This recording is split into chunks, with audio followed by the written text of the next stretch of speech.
Hello guys, welcome to my channel autism and music. मैं Komal Thakur, parenting and autistic child. और आज का video guys language skill के ऊपर है। हम कैसे एक ऑटिस्टिक बच्चे को इस लेवल पे लेके आएंगे कि बच्चा खुद से रिस्पॉन्स करना सीखे, खुद से बोलना सीखे और खुद से कम्युनिकेट करना सीखे।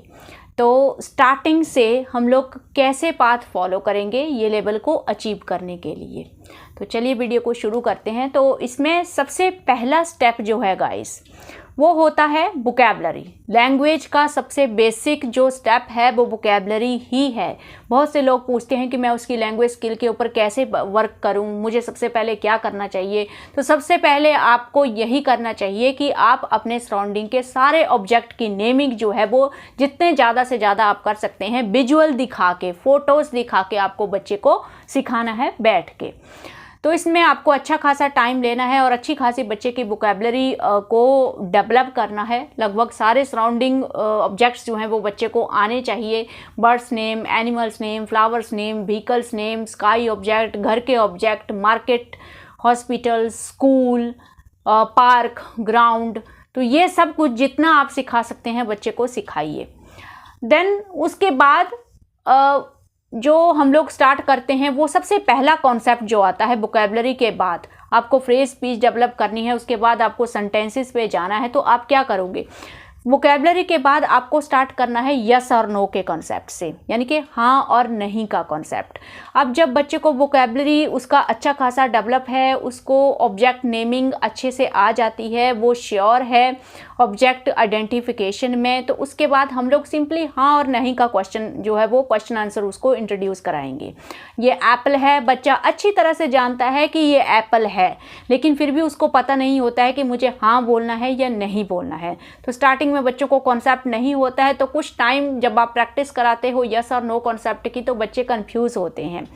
तो अगर बच्चा बहुत ज़्यादा कंफ्यूज हो रहा है, काफ़ी ज़्यादा आपने मेहनत कर लिया यस और नो कॉन्सेप्ट पे और बच्चे को नहीं आ रहा है, तो इट मीन्स कहीं ना कहीं उसका जो ऑब्जेक्ट आइडेंटिफिकेशन है वो अच्छे से नहीं हुआ है गाइस। उसमें बच्चे ने कहीं ना कहीं थोड़ा सा रट्टा मारा है और बच्चा अच्छे से ऑब्जेक्ट नेमिंग को गेट नहीं कर पाया है।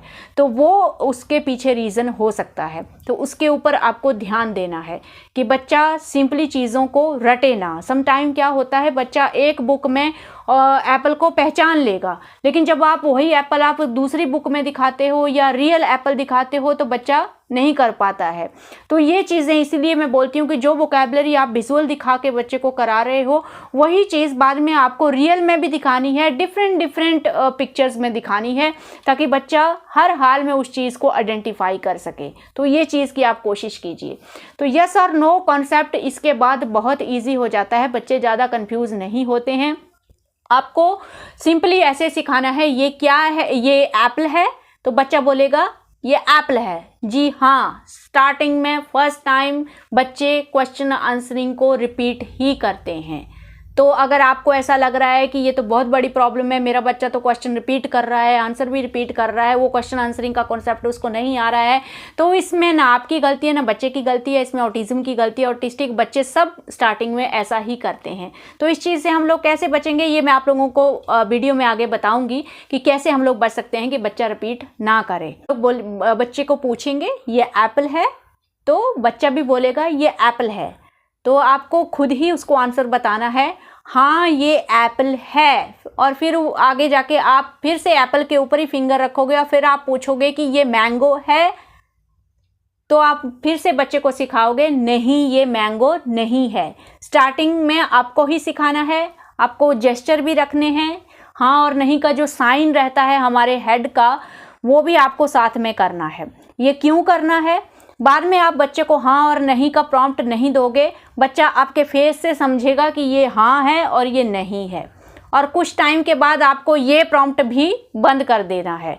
तो धीरे धीरे फिर बच्चा समझ जाएगा, तब तक उसको वो ट्रेनिंग हो जाएगी कि हाँ मुझे कब बोलना है और नहीं मुझे कब बोलना है। तो फर्स्ट टाइम आप खुद बच्चे को सिखाओगे कि हाँ और ना बोलना है। सेकंड टाइम आप हाँ ना नहीं बोलोगे, आप अपने फेशियल एक्सप्रेशन से बताओगे कि हाँ है या नहीं है। ये भी आपको तब करना है जब आपको लग रहा है कि बच्चा नहीं बोल पा रहा है, आंसर नहीं दे पा रहा है, तो आप प्रॉम्प्ट उसको अपने हेड से प्रॉम्प्ट दोगे। ठीक है। और कुछ टाइम के बाद ये जो हेड का प्रॉम्प्ट है ये भी आप हटा लेंगे ताकि बच्चे का अपना लॉजिकल थिंकिंग डेवलप हो और बच्चा खुद से आंसर कर सके कि हाँ ये एप्पल है, नहीं ये एप्पल नहीं है। ठीक है जी। तो इसमें टाइम लगता है, ये चीज़ें 1 दिन 2 दिन 4 दिन में नहीं आती हैं, काफ़ी टाइम लगता है, महीने भी लग सकते हैं। तो इसमें आप लोगों को घबराना नहीं है। बच्चे कंफ्यूज होते हैं क्योंकि यस और नो का कॉन्सेप्ट जब हम बच्चे को इंट्रोड्यूस करा रहे हैं तो कहीं ना कहीं क्वेश्चन आंसरिंग उसकी स्टार्ट हो गई है। तो बोलते हैं ना कि स्टार्टिंग मुश्किल होती है, फिर बाद में बच्चा धीरे धीरे समझने लग जाता है। तो इसमें टाइम लग रहा है तो इट्स ओके, इसमें कोई प्रॉब्लम नहीं है। लेकिन आगे आपको तभी बढ़ना है जब बच्चा यस और नो में पूरी तरह से श्योर हो जाए। तो उसके बाद क्या होता है गाइस, नेक्स्ट स्टेप हमारा क्या होना चाहिए, व्हाट क्वेश्चंस, मतलब क्या। ऑब्वियसली ये क्या है, ये एप्पल है, उसका आंसर ओनली 1 वर्ड ही है। और जो बच्चा पहले से जानता है उसको अच्छी तरह से पता है कि ये एप्पल है। ऑब्जेक्ट नेमिंग आइडेंटिफिकेशन उसकी बहुत अच्छी हो चुकी है ये लेवल पे आके। तो बच्चे को क्या का जो आंसर है, क्या जो क्वेश्चन होते हैं उनका आंसर करने में ज़्यादा प्रॉब्लम नहीं आती है। इसीलिए हमारा फर्स्ट जो होता है यस और नो, और सेकंड जो होता है वो व्हाट होता है, ताकि बच्चे को क्वेश्चन आंसरिंग डिफ़िकल्ट ना लगे और बहुत ही ईजी वे में हम बच्चे को क्वेश्चन आंसरिंग सिखा पाएँ। तो व्हाट क्वेश्चन आप सिखाएंगे, ये क्या है, ये एप्पल है। याद रखिए, पूरा लाइन बुलाने की कोशिश कीजिए। आप लोग ऐसे करते हैं, ये क्या है, बच्चा बोलता है एप्पल, ये क्या है, मैंगो। तो यहीं पे अगर आप यहीं पे बच्चे को पूरा सेंटेंस में बोलना सिखाएंगे तो जब आगे डिफ़िकल्ट सेंटेंस बच्चे को बोलना है तो बच्चा उस चीज़ को उसको बहुत ईजी लगता है, क्योंकि पहले ही हमने उसको छोटे छोटे सेंटेंसेस जो हैं वो इंट्रोड्यूस कराना स्टार्ट कर दिए हैं। तो हम बच्चे को बोलेंगे कि प्रॉपर आंसर करो। तो अर्नब भी स्टार्टिंग में ऐसे ही करता था, मैं उसको पूछती थी कि ये क्या है तो वो बोलता था कि एप्पल है, एप्पल, ओनली 1 वर्ड। तो फिर मैं उसको बोलती थी कि अर्नब पूरा बोलो, ये एप्पल है। आप बार बार बच्चे को बोलोगे कि पूरा बोलो, ये एप्पल है, ये मैंगो है, ये बनाना है। ठीक है, पूरा बुलाने की कोशिश करनी है आपको। तो यहाँ पे अब मैं आप लोगों को समझाती हूँ कि कैसे बच सकते हैं इस चीज़ से कि बच्चा क्वेश्चन आंसरिंग को रिपीट ना करे। तो इसके लिए आप लोगों को क्या करना है, एक ही पिक्चर लेनी है। याद रखिए, मल्टीपल पिक्चर नहीं लेनी है। एप्पल, मैंगो, बनाना सब नहीं ले लेना है। एक ही पिक्चर पकड़ो जो बच्चे को अच्छी तरह से आती है। ये क्या है, ये क्या है, ये एप्पल है, ये एप्पल है। ऐसे ही रिपीट करते हैं ना हमारे ऑटिस्टिक बच्चे। अर्नब ने भी ऐसे ही रिपीट किया था। तो आप क्या करोगे, 3 से 4 बार ये सेंटेंस को रिपीट करोगे। ये क्या है, ये क्या है, ये एप्पल है, ये एप्पल है, ये क्या है, ये क्या है, ये क्या, ये एप्पल है, ये एप्पल है। बच्चा आपके साथ रिपीट करते रहेगा। और जब 4th से 5th टाइम आप ओनली क्वेश्चन बोलोगे और आंसर बच्चे के मुंह से ऑटोमेटिकली निकल जाएगा। एक टाइम पे आके आप ओनली ये बोलोगे ये क्या है और आगे रुक जाएंगे, वेट करेंगे, और आप देखोगे कि बच्चे के मुंह से ऑटोमेटिकली आंसर निकलता है। क्यों? क्योंकि वो फ्लो में है। उसको 2-3 बार रिपीट करने के बाद पता चल गया कि इसके बाद कौन सी लाइन आ रही है। ठीक है, तो शुरू में बच्चे उस चीज़ को जस्ट फॉलो करते हैं, मतलब इमिटेट करते हैं, नकल करते हैं आपकी। लेकिन धीरे धीरे वो समझते हैं कि क्वेश्चन पार्ट आपका है और आंसर मुझे करना है। तो क्वेश्चन आंसरिंग को इस तरह से आप जो रिपीट करने की जो प्रॉब्लम है उससे आप बच सकते हो। ठीक है, तो इस तरह से फॉलो करना है आपको। अब धीरे धीरे जब आप ये प्रोसेस फॉलो करोगे तो नेक्स्ट टाइम जब आप पूछोगे ये क्या है, बच्चा सीधा बोलेगा ये मैंगो है। वो क्वेश्चन को रिपीट नहीं करेगा क्योंकि उसको पता चल गया कि क्वेश्चन क्या है और आंसर क्या है। अगेन इसमें भी टाइम लगता है लेकिन ये चीज़ हो जाती है। और रिपीट करने से कैसे बचना है ये तरीका मैंने आप लोगों को बता दिया। तो व्हाट क्वेश्चन के बाद आपको कहाँ चले जाना है, हु क्वेश्चंस पे ऊपर। कौन, पर्सन आइडेंटिफिकेशन, फैमिली में कौन कौन से मेंबर हैं, रिश्तेदारों में कौन कौन से मेंबर हैं, उनकी नेमिंग। तो इसके लिए आप याद रखिए ये जो भी स्टेप मैंने आप लोगों को बताए हैं ये छोटे बच्चे से स्टार्ट हो रहे हैं। तो हर चीज़ में आपको विजुअल यूज़ करना है। ठीक है जी। तो हु के लिए भी आप लोगों को विजुअल यूज़ करने हैं। अपनी फैमिली की पिक्चर रख लो, फोटो रख लो, या जैसे हम करते थे, हम तीनों सर्कल में बैठ जाते थे, फिर हम लोग अर्नब को पूछते थे कि ये कौन है। अगेन हो सकता है बच्चा फिर से रिपीट करेगा ये कौन है, क्योंकि फर्स्ट टाइम उसको पता नहीं है कि ये कौन है। जो वो क्वेश्चन है वो क्या है उसको समझने में टाइम लगेगा। फिर से वो वही बोलेगा ये कौन है। आप भी बोलोगे ये कौन है तो वो फिर रिपीट करेगा। तो आंसर आपको ही बताना है, ये पापा हैं, वो भी बोलेगा ये पापा है। अगेन 3 से 4 बार आपको वो चीज़ रिपीट करनी है और कुछ टाइम के बाद आप देखोगे बच्चे के मुंह से ऑटोमेटिकली आंसर निकलेगा और आपको क्वेश्चन पूछ के स्टॉप हो जाना है, रुकना है, वेट करना है कि बच्चा सामने से नेक्स्ट लाइन बच्चा बोले। ठीक है जी।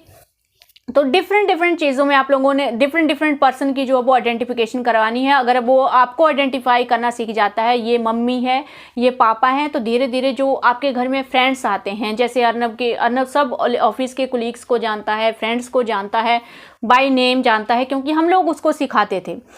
जो भी घर में आएगा गेस्ट या किसी भी गेस्ट से हम लोग मिल रहे हैं तो फिर हम लोग उसको सिखाते थे कि ये कौन है, क्योंकि अगर घर पे तो वो बच्चा रिपीट करेगा, लेकिन जब उसको ये कौन है का जो कंसेप्ट है, क्वेश्चन आंसरिंग है, वो समझ में आ जाएगी। तो जब आप पब्लिक प्लेसेस पे कोई पर्सन आपसे मिल रहा है, तब जब आप बच्चे को पूछते हो तो बच्चा उतना ज़्यादा रिपीट नहीं करता है और ये बच्चे बहुत अच्छी तरीके से नेम याद रख लेते हैं। अर्नब को ये नेम याद हो जाते थे जब भी हम लोग पब्लिक में बताते थे, मतलब 1-2 बार कोई पर्सन हमसे मिल रहा है तो हम लोग बता रहे हैं कि ये अंकल हैं, ये अंकल हैं, तो धीरे धीरे उसको वो चीज़ें आ जाती हैं।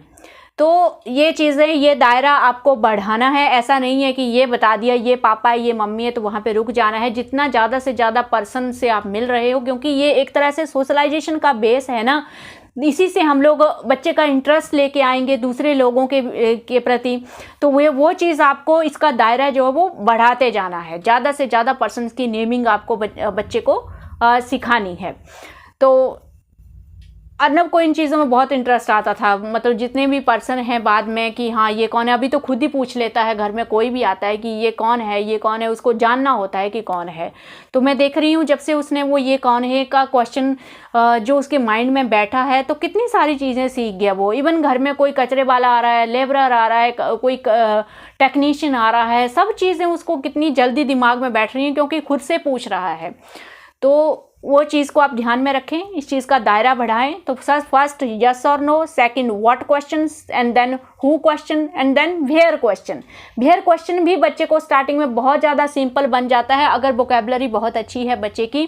पार्क उसको पता है, ग्राउंड उसको पता है, स्कूल पता है, घर पता है, मार्केट पता है, सब पता है। तो आप सिंपली उसको एक सीन की जो मतलब बुक मिलती है, मैं आपको वीडियो में एक लिंक दूंगी, डिस्क्रिप्शन बॉक्स में सॉरी मैं लिंक दूंगी एक, जिसमें मैंने जो बुक की यूज़ की थी, जिसमें डिफरेंट सीन थे, पार्क का, स्कूल का, किचन का, हॉस्पिटल का, ग्राउंड का, मार्केट का, बहुत सारे सीन थे। तो उसी में से मैं अर्नब को सिखाती थी कि देखो ये बॉय कहाँ जा रहा है, वेयर क्वेश्चन, बॉय कहाँ जा रहा है। तो अर्नब को ऑलरेडी पता होता था कि ये पार्क है, उसको देख के पता चल जाता था क्योंकि वो खुद भी तो पार्क में जाता था ना। तो फर्स्ट टाइम आपको ऐसी ही चीज़ यूज़ करनी है जिसका पता बच्चे को ऑब्वियसली है, क्योंकि पार्क में बच्चे रोज़ जाते हैं, जो पार्क है वो बच्चे को पसंद है।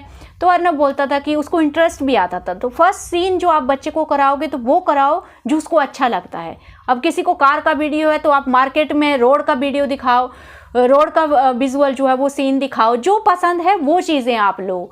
तो अर्नब एकदम से समझ आता था कि ये बॉय पार्क जा रहा है। तो पार्क, तो पूरी लाइन आपको हर बार बच्चे को पूरी लाइन सिखानी है। ऐसा नहीं है कि बच्चा एक वर्ड में आंसर करे कि पार्क, ऐसे नहीं है। आप ट्राई करो, आप बार बार रिपीट कराएंगे तो बच्चा समझ आएगा। आप स्टार्टिंग से ही सिखाना ही सेंटेंस के साथ ही है। तो अब अर्नब का मैंने बॉय और गर्ल अर्नब को क्यों सिखाया, क्योंकि जब भी अर्नब पार्क में जाता था तो वो क्या करता था, जो बॉय है उसको बोलेगा भैया, जो गर्ल है उसको बोलेगा दीदी। तो अब जो बच्चे उससे बड़े हैं उनके लिए तो ठीक है, लेकिन जो बच्चे उससे छोटे हैं उनको भैया दीदी बोलता था तो वो मुझे अजीब लगता था। तो फिर मैंने सोचा कि उसको मैं बॉय और गर्ल का कॉन्सेप्ट सिखाऊंगी। तो धीरे धीरे मैंने उसको सिखाना शुरू किया। पार्क में भी मैं उससे क्वेश्चन पूछती थी कि ये बॉय क्या कर रहा है, गर्ल क्या कर रही है, बॉय झूला झूल रहा है, गर्ल स्लाइड कर रही है। तो इस तरह से बॉय और गर्ल का कॉन्सेप्ट मैंने सिखाया। तो बुक में भी मैं वैसे ही पूछती थी। तो इस तरह से कहाँ, मतलब डिफरेंट प्लेसेस। तो बच्चे को इसमें सबसे पहले ये चीज़ पता होनी चाहिए, डिफरेंट प्लेसेस के नाम पता होने चाहिए। तो फिर उसके बाद आप डेली रूटीन में भी जैसे जैसे बच्चा बड़ा हो रहा है तो उसके बाद आपको ये विजुअल यूज़ नहीं करने हैं। बच्चा 5 साल 6 साल का हो गया तो उसके बाद आपको डेली लाइफ में ये क्वेश्चन पूछना स्टार्ट करने हैं। तो आप देखोगे कि बच्चे को इतना ज़्यादा प्रॉब्लम नहीं होता है। तो वेयर के बाद ये सब विजुअल दिखा के आपको ये क्वेश्चन आंसरिंग बच्चे को सिखानी है। अगेन अगर रिपीट करता है तो आपको मैंने बता दिया कि क्या मेथड आपको फॉलो करना है। टाइम लेना है इसमें, महीने 2 महीने 3 महीने में ये चीज़ें नहीं होती हैं, ईयर्स लग जाते हैं गाइस। तो पेशेंस रखना है, बच्चे की स्पीड से चलना है और इस बात को फॉलो करना है।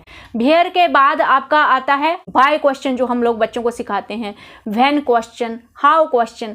अब ये तीनों चीज़ें जो है ना, व्हाई, व्हेन और हाउ, ये चीज़ों के लिए बच्चे को ब्रीफिंग आनी चाहिए। मतलब किसी चीज़ को डिस्क्राइब करना आना चाहिए खुद से। ऐसा ना हो कि हम लोग क्वेश्चन पूछ रहे हैं, नहीं, खुद से बच्चे को अगर बच्चे के सामने मैंने कोई सीन रख दिया है, पार्क का सीन रख दिया या फैमिली का सीन रख दिया, कुछ भी, तो बच्चा मतलब एबल होना चाहिए उस चीज़ के बारे में बोलने के लिए। तो उसके लिए हम लोग ब्रीफिंग सिखाते हैं बच्चों को। ब्रीफिंग का वीडियो भी है, फिर से थोड़ा बहुत समझा देती हूँ मैं। ब्रीफिंग के लिए मैंने वीडियोस यूज़ किए थे। आप जब भी बाहर जाते हैं, आउटिंग करने जाते हैं, तो बच्चों के लिए छोटे छोटे वीडियो बना के रखिए, जिसमें बच्चा कुछ भी कर रहा है, सराउंडिंग का भी वीडियो बना के रखिए और बार बार घर पे आके बच्चे को वो वीडियो दिखाइए और उसी में से बच्चे को सेंटेंस सिखाइए। देखो अर्नब क्या कर रहा है, अर्नब पापा क्या कर रहे हैं, मम्मी क्या कर रही है, हम कहाँ गए थे। तो इस तरह से फिर धीरे धीरे क्या होता है कि जब आप बच्चे को पूछते हैं तो वीडियो उसके सामने होता है। स्टार्टिंग में बच्चे को विजुअल की ज़रूरत पड़ती है। ब्रीफिंग बच्चे को सिखानी है तो उसके रियल वीडियोस आप बुक से, स्टोरी बुक से तो सिखाओगे ही सिखाओगे, उसके जो आउटिंग के वीडियो हैं, रियल वीडियो हैं, उससे बहुत ज़्यादा हेल्प मिलती है। तो उससे अर्नब का ब्रीफिंग बहुत अच्छा हुआ था। तो उसी से आप क्वेश्चन पूछ के बच्चे को ब्रीफिंग सिखाइए। कुछ टाइम आप के बाद आप सीधा पूछोगे बच्चे को, हाँ हम कहाँ गए थे, हाँ यहाँ गए थे, हमने क्या क्या किया। तो बच्चा, जैसे अब मैंने अर्नब के कई वीडियो डाले हैं चैनल पे जहाँ पे वो है और वीडियो भी मैंने आपको साथ में बताया और अर्नब डिस्क्राइब कर रहा है कि ये किया था, ये किया था, ये कर रहे थे, ऐसा किया था। तो यहाँ से वो चीज़ आपकी सॉल्व हो जाएगी। जो आप बोलते हो ना कि स्कूल से आके बच्चा मुझे कुछ नहीं बताता है या कहीं से आके बच्चा मुझे कुछ नहीं बताता है, तो उसके लिए वो चीज़ पहले आपको सिखानी पड़ेगी। तो वो वीडियो से और स्टोरी बुक से आप बच्चे को सिखाओगे। तो पहले आपको क्वेश्चन पूछते रहना है, इसीलिए मैंने आपको ब्रीफिंग बाद में इंट्रोड्यूस कराने के लिए बोला, क्योंकि अब तक बच्चे को काफ़ी क्वेश्चन आंसरिंग का जो कॉन्सेप्ट है वो अच्छे से बैठ जाता है। और फिर जब आप ब्रीफिंग कराते समय स्टोरी से, वीडियो से बच्चे से क्वेश्चन पूछते हो तो बच्चा ईजिली आंसर कर पाता है। तो धीरे धीरे वो चीज़ें अच्छे से उसके दिमाग में बैठती हैं और बच्चा डिस्क्राइब करना सीख जाता है चीज़ों को। तो तब हम लोग फिर धीरे धीरे व्हाई, व्हेन और हाउ का जो कॉन्सेप्ट है वो बच्चे को सिखाते हैं। व्हाई, व्हेन, हाउ अभी भी हम लोग अर्नब को सिखा रहे हैं। व्हाई भी और व्हेन यानी कि कब गए थे, कल गए थे, आज गए थे, शाम को गए थे, सुबह गए थे। तो इसका सीधा सीधा तरीका यही है गाइस। ये चीज़ हम दिखा तो नहीं सकते हैं ना, शाम मतलब अब कल मैं कैसे दिखाऊंगी बच्चे को, कल तो हो चुका। तो ये चीज़ें हम दिखा नहीं सकते हैं। ये चीज़ें कैसे कराएंगे, ये बार बार पूछ के। अब जैसे कल हम लोग एक भंडारे में गए थे, तो मैं आज तो अर्नब ने खुद बोला, मैं बहुत खुश हुई कि कल भंडारे में गए थे। तो वो सोच रहा था, उसके दिमाग में ये चल रहा है कि आज शाम को भी हम लोग जाएंगे या नहीं जाएंगे। तो मतलब ये चीज़ मैंने कभी भी उसको ऐसे फोकस के साथ नहीं सिखाई, लेकिन ऑटोमेटिकली वो इस चीज़ को सीख रहा है। कैसे? क्योंकि बार बार हम लोग क्वेश्चन पूछ रहे हैं, कल हम कहाँ गए थे। अब वो कल की बात नहीं बताएगा। मान लो वो कल गया था, वाशी घूमने गया था, कल कोई प्लेस है वाशी, और मैं उसको आज पूछ रही हूँ कल हम कहाँ गए थे, और आज सुबह वो स्कूल गया था। तो वो क्या बोलेगा?